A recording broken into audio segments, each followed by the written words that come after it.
Shalom Bapak Ibu yang dikasih oleh Tuhan. Bagaimana kabarnya hari ini? Saya percaya dan saya terus berdoa agar kita selalu sehat dan selalu di dalam perlindungan penyertaan Tuhan sepanjang hari ini. Pagi ini kita akan belajar satu kebenaran firman Tuhan yang saya percaya akan mengubahkan paradigma kita.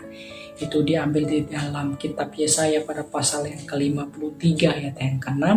Demikianlah firman Tuhan. Kita sekalian sesat seperti domba.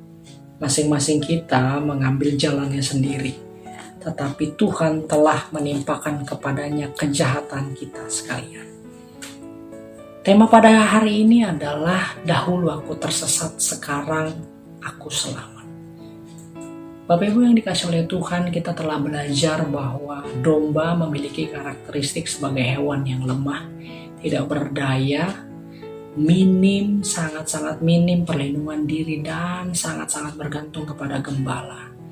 Dan Yesaya ketika itu menggambarkan bangsa Israel sebagai bangsa, sebagai orang yang sesat seperti domba yang lemah. Dan kata sesat di sini memiliki pengertian mudah sekali tertipu, mudah sekali berbuat salah, mudah sekali keliru, dan sangat-sangat mudah tergoda dengan apa yang dunia tawarkan. Dan apa yang Yesaya gambarkan sesat seperti domba ini juga bisa direfleksikan di dalam kehidupan kita. Karena kita terkadang sangat-sangat mudah sekali tersesat seperti domba. Mudah sekali berbuat salah, mudah sekali keliru, dan mudah sekali tergoda dengan apa yang dunia tawarkan. Lalu pertanyaannya, mengapa kita mudah tersesat? Mudah sekali berbuat salah dan keliru. Itu ada di ayat yang tadi kita baca bahwa masing-masing kita mengambil jalannya sendiri. Artinya kita suka berjalan sendiri. Kita nggak mau dengar apa yang Tuhan katakan. Kita nggak mau melakukan apa yang Tuhan kehendaki. Oleh sebab itu, kehendak, kemauan, dan keinginan kita itu lebih besar daripada kehendak dan apa yang Tuhan mau lakukan di dalam kehidupan kita. Dan saya percaya bukan secara nggak sadar kita melakukannya, tetapi secara sadar kita seringkali secara sengaja membiarkan diri kita yang lemah, tidak berdaya, dan sangat bergantung ini berjalan menurut kehendak dan keinginan kita. Oleh sebab itu, dunia sangat menarik dan dunia sangat mengikat kehidupan kita. Dan saya percaya apa yang dunia tawarkan. Di dalam 1 Yohanes pada pasal yang kedua ayat yang ke-16 di sana ada 3 hal yang dunia tawarkan. Yang pertama adalah keinginan daging, yang kedua adalah keinginan mata, dan yang ketiga adalah keangkuhan hidup. Dan ketiga hal ini akan menuju kepada kebinasaan yang kekal. Kabar baiknya bagi kita orang-orang yang tersesat seperti domba adalah ada di ayat yang ke-6b. Di sana dikatakan, tetapi Tuhan telah menimpakan kepadanya kejahatan kita sekalian. Perhatikan kata-kata telah menimpakan kepadanya kejahatan kita. Ada 3 hal yang akan saya bagikan. Yang pertama, kata-kata telah menimpakan.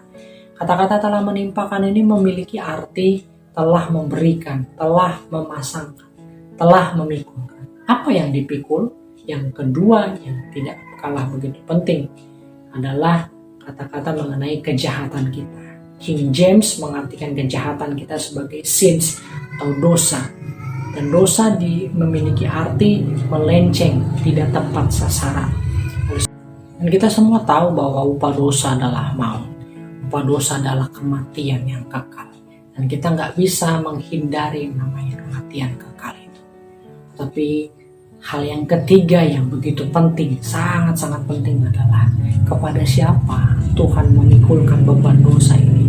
Ternyata bukan kepada kita sebagai domba-domba yang tersesat, domba-domba yang gampang menyerah, tetapi dia pikulkan kepadanya.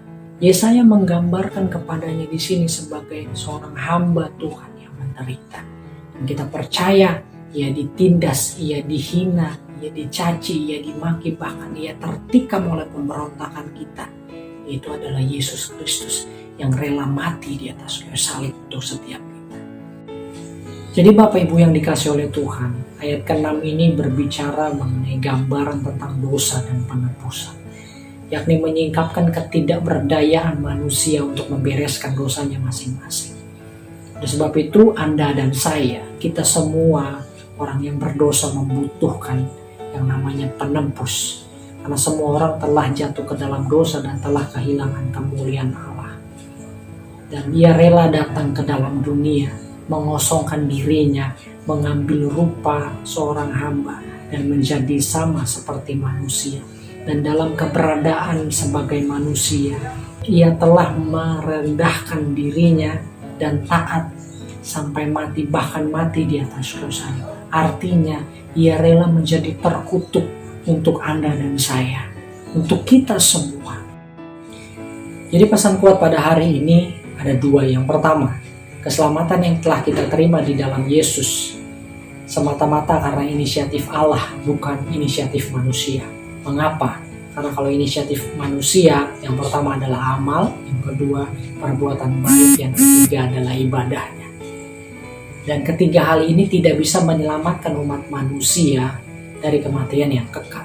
Yang kedua, keselamatan yang telah kita terima di dalam Yesus Kristus. Rasul Petrus mengajarkan, kamu telah ditebus dari cara hidupmu yang sia-sia, bukan dengan barang yang fana, bukan dengan perak ataupun dengan emas, melainkan dengan darah yang mahal, darah Yesus Kristus, sama seperti darah anak domba yang tidak bercacat dan tidak bercela. Oleh sebab itu jangan sia-siakan keselamatan yang telah Tuhan anugerahkan di dalam kehidupan kita untuk tetap hidup di dalam dosa. So, dahulu aku sesat seperti domba, sekarang aku selamat oleh karena darah anak domba Allah.